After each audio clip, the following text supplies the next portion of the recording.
तेजस्वी यादव के लिए golden chance भी हो सकता है ना। तेजस्वी यादव तो कभी नहीं चाहेंगे कि वो विपक्ष की भूमिका से भी बाहर हो जाए।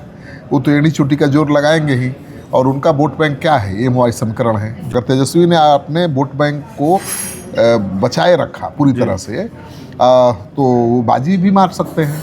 त्रिकोणात्मक संघर्ष की नौबत तो दिखाई दे रही है। तेजस्वी यादव ज़्यादा मजबूत दिखेंगे तो भी खतरा है, ज़्यादा कमज़ोर दिखेंगे तो भी खतरा है। प्रताप यादव जी ने समर्थन दिया था प्रशांत किशोर को, तो ये बीजेपी को अच्छा थोड़ा ही लगेगा। लेकिन मुझे नहीं लगता कि तेज प्रताप बाहर होते तो पूरा खेल बदल जाता। तेज प्रताप को अभी समय लगेगा। कौन उनके साथ है? यादव तो तेजस्वी यादव के साथ हैं 100% आज की तारीख में। तेजस्वी यादव को ही यादव अपना नेता मानते हैं। तेजस्वी यादव ही यादव वोट बैंक को इधर उधर कर सकते हैं। तेज प्रताप जी में उद्यम नहीं है। नमस्कार, आप देख रहे हैं 4 PM और मैं हूं अभिषेक मिश्रा। देखिए, बांकीपुर के उपचुनाव का जो प्रचार का शोर है वो अगले 2 दिनों में थम जाएगा। 28 तारीख को प्रचार का शोर थम जाएगा और अगले 3 दिन मतलब आज से लेकर कल और परसों बांकीपुर उपचुनाव को लेकर जो चीज़ें हैं वो बहुत महत्वपूर्ण है। भारतीय जनता पार्टी ने पूरी ताकत लगा रखी है और खोने के लिए सबसे ज़्यादा भाजपा के पास ही है। भाजपा अपना गढ़ गंवा सकती है, ये खतरा भी है। इसलिए बीजेपी की बेचैनी भी दिख रही है। अब ये उपचुनाव बदल गया है। इस उपचुनाव में ये बदलाव आया है कि तेजस्वी यादव इस फ्रेम में नज़र आ रहे हैं। तेजस्वी यादव पटना लौट आए हैं और अपने उम्मीदवार के लिए प्रचार करेंगे। किसका खेल बिगाड़ेंगे तेजस्वी यादव, इसको हम समझने की कोशिश करेंगे। हमारे साथ senior journalist Shrikant Pratyush sir हैं। सर, किसका खेल तेजस्वी यादव बिगाड़ रहे हैं? देखिए, तेजस्वी यादव किसका खेल बिगाड़ेंगे ये कहना बड़ा मुश्किल है। तेजस्वी यादव खेल अपना बना भी तो सकते हैं। प्रशांत किशोर को अगर 40,000 50,000 वोट आ जाए किसी तरह से, तो तेजस्वी यादव के लिए गोल्डन चांस भी हो सकता है ना। तेजस्वी यादव तो कभी नहीं चाहेंगे कि वो विपक्ष की भूमिका से भी बाहर हो जाए। वो तो एड़ी चोटी का जोर लगाएंगे ही, और उनका वोट बैंक क्या है, एमवाई समीकरण है जी। अभी वो इंटैक्ट दिखाई नहीं दे रहा है। मुसलमान प्रशांत किशोर के साथ खड़े दिखाई दे रहे हैं, इसीलिए प्रशांत किशोर लड़ाई में दिखाई दे रहे हैं। आरजेडी अभी तीसरे स्थान पर दिखाई दे रहा है। लेकिन जैसे ही तेजस्वी यादव जोर लगाएंगे तो दूसरे नंबर पर आने में समय थोड़े लगेगा, क्योंकि उनका आधार है, वोट बैंक है, सॉलिड वोट बैंक है। पिछले चुनाव में भी 46,000 से ज़्यादा वोट मिले थे, तो 46,000 वोट तो उनके पास है ही। और प्रशांत किशोर ज़्यादा संधमारी बीजेपी के वोट बैंक में करते हुए दिखाई दे रहे हैं। आरजेडी में भी कर रहे हैं, लेकिन बीजेपी में ज़्यादा कर रहे हैं। अगर तेजस्वी ने अपने वोट बैंक को बचाए रखा पूरी तरह से, तो वो बाजी भी मार सकते हैं। त्रिकोणात्मक संघर्ष की नौबत तो दिखाई दे रही है। क्या ये गणित है बांकीपुर में कि एक तो भारतीय जनता पार्टी के कोर वोटरों में नाराजगी जो साफ तौर पर नज़र आ रही है, और दूसरी तरफ प्रशांत किशोर आरजेडी के मुकाबले बीजेपी के वोट बैंक में सेंधमारी ज़्यादा करते हुए दिख रहे हैं। तो ये दोनों चीज़ें अगर मिल जाए तो आरजेडी एक तरह से कहे कि इतिहास बना सकती है। लेकिन खतरा है ना, जब जैसे ही आरजेडी के पक्ष में गोलबंदी होगी, आरजेडी मजबूत दिखेगा, बीजेपी से उसकी लड़ाई होगी, तो बीजेपी के वोटर्स जो अभी तक प्रशांत कर रहे हैं ना, वो भी गोलबंद हो जाएंगे आरजेडी को हराने के लिए, आरजेडी को रोकने के लिए। पिछले विधानसभा चुनाव में क्या हुआ? बीजेपी या एनडीए की जीत का प्रमुख कारण था जंगल राज का नैरेटिव। मन तेजस्वी को रोकना था सत्ता में आने से, तो लोग गोलबंद हो गए। तो खतरा वहाँ भी है। तेजस्वी यादव ज़्यादा मजबूत दिखेंगे तो भी खतरा है, ज़्यादा कमज़ोर दिखेंगे तो भी खतरा है। तो प्रशांत किशोर के लिए चुनाव ठीक है। इस चुनाव के जरिए वो चर्चा में आ गए हैं।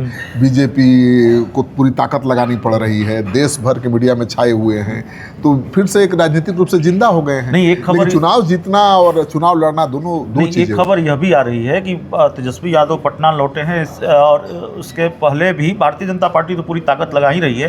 बीजेपी के राष्ट्रीय अध्यक्ष नितिन नवीन को वोट मांगना पड़ रहा है, उनको कैंप करना पड़ रहा है। क्यों नहीं मांगेंगे भाई? नितिन नवीन की ये सीट है। नितिन नवीन को यहाँ के लोग जानते हैं, उनको प्यार करते हैं, लगातार चुनाव जिताते रहे हैं। तो नितिन नवीन भले राष्ट्रीय अध्यक्ष हैं पार्टी के, लेकिन सीट तो उनकी है। क्यों नहीं आएंगे? क्यों नहीं आ सकते? जेडीयू के कई नेता मैदान में हैं, बीजेपी के स्टार प्रचारकों के अलावा, लेकिन चिराग पासवान, जीतन राम मांझी, उपेंद्र कुशवाहा अभी सामने नहीं आए हैं। किसी की जरूरत नहीं है। मुझे लगता है बीजेपी के लिए इतने ही जरूरी है कि बीजेपी अपने जनता को मैसेज दे दे कि वो इस चुनाव को लेकर, इस सीट को लेकर गंभीर है। मतलब उपचुनाव है, एक सीट का चुनाव है, इसको हल्के में बीजेपी नहीं ले रही है, तो ये मैसेज ही काफ़ी है बीजेपी को जिताने के लिए। बीजेपी अगर हल्के में लेती तो लोग मौका दे देते प्रशांत किशोर को, जैसा कह रहे हैं जी। लेकिन बीजेपी समझा रही है कि नहीं भाई, ये उपचुनाव नहीं है, ये एक मामूली चुनाव नहीं है, ये बीजेपी की प्रतिष्ठा का सवाल है, ये नितिन नवीन की प्रतिष्ठा से जुड़ा हुआ चुनाव है। तो आपको हमेशा बीजेपी का साथ दिया है, इस बार तो जरूर देना पड़ेगा। लेकिन पूर्व वोटर नाराज हैं भारतीय जनता पार्टी से। नाराजगी के इजहार कर रहे हैं, वो करते हैं वोटर, लेकिन वोटवा जब देना होगा ना तो सब बदल जाएगा समीकरण। तेज प्रताप यादव को जेल क्यों जाना पड़ा, या तेज प्रताप यादव से क्या बीजेपी डरी, जैसे उनके पार्टी के लोग? नहीं, तेज प्रताप यादव जी ने समर्थन दिया था प्रशांत किशोर को, तो ये बीजेपी को अच्छा थोड़ा ही लगेगा। लेकिन मुझे नहीं लगता कि तेज प्रताप बाहर होते तो पूरा खेल बदल जाता। तेज प्रताप को अभी समय लगेगा। कौन उनके साथ है? यादव तो तेजस्वी यादव के साथ हैं 100% आज की तारीख में। तेजस्वी यादव को ही यादव अपना नेता मानते हैं। तेजस्वी यादव ही यादव वोट बैंक को इधर उधर कर सकते हैं। तेज प्रताप जी में वो दम नहीं है। तेज प्रताप जी एक प्रतीकात्मक हैं, भाई अपने भाई के साथ नहीं जाकर, अपने परिवार और अपनी पार्टी के साथ नहीं जाकर वो प्रशांत किशोर के साथ खड़े हैं, तो परसेप्शन एक बन रहा है, ठीक है ना। लेकिन परसेप्शन से चुनाव जीता भी जाता है, लेकिन वो परसेप्शन चुनाव जीतने के लिए जो जरूरी है वो तेज प्रताप से नहीं बनने वाला है। आखिरी सवाल है सर, क्या प्रशांत किशोर को अपनी राजनीति को जिंदा रखने के लिए ये बड़ी चुनौती है कि वो कम से कम दूसरा नंबर प्राप्त करें इस बाकी पूर्व चुनाव में? हाँ बिल्कुल, अगर प्रशांत किशोर दूसरे नंबर पर भी रह जाते हैं तो हार कर भी वो चुनाव जीत जाएंगे, क्योंकि जेनजी का जमाना है। आप देख रहे हैं ना आंदोलन, ये आंदोलन अभी जल्दी थमने वाला नहीं है। शिक्षा मंत्री के इस्तीफा देने से आप सोच रहे कि थम जाएगा, और केवल नीट परीक्षा का प्रश्न पत्र लीक आउट इसका कारण है, नहीं। कई कारण हैं बीजेपी से नाराज़गी के, जो अब नाराज़गी खुलकर सामने आ रही है इस आंदोलन के रूप में। तो आंदोलन आगे बढ़ेगा, नई पीढ़ी की सोच एकदम अलग है, और मुझे लगता है कि प्रशांत किशोर जैसे पढ़े लिखे लोगों के लिए आगे रास्ता खुला हुआ है। अब बांकीपुर चुनाव जीतेंगे तभी राजनीति करेंगे ऐसा नहीं है, लेकिन बांकीपुर चुनाव के चलते वो चर्चा में आ गए हैं ना फिर से जी। उनको उम्मीद से कुछ लोग देख रहे हैं, देखेंगे भी जी। तो जनजी आंदोलन आगे बढ़ेगा तो प्रशांत किशोर जैसे सैकड़ों प्रशांत किशोर सामने आएंगे और राजनीति में उनको मौका भी लोग देंगे। चलिए, तो हमारे साथ श्रीकांत प्रत्युष सर थे। इस पूरी रिपोर्ट में इतना ही। बहुत बहुत धन्यवाद।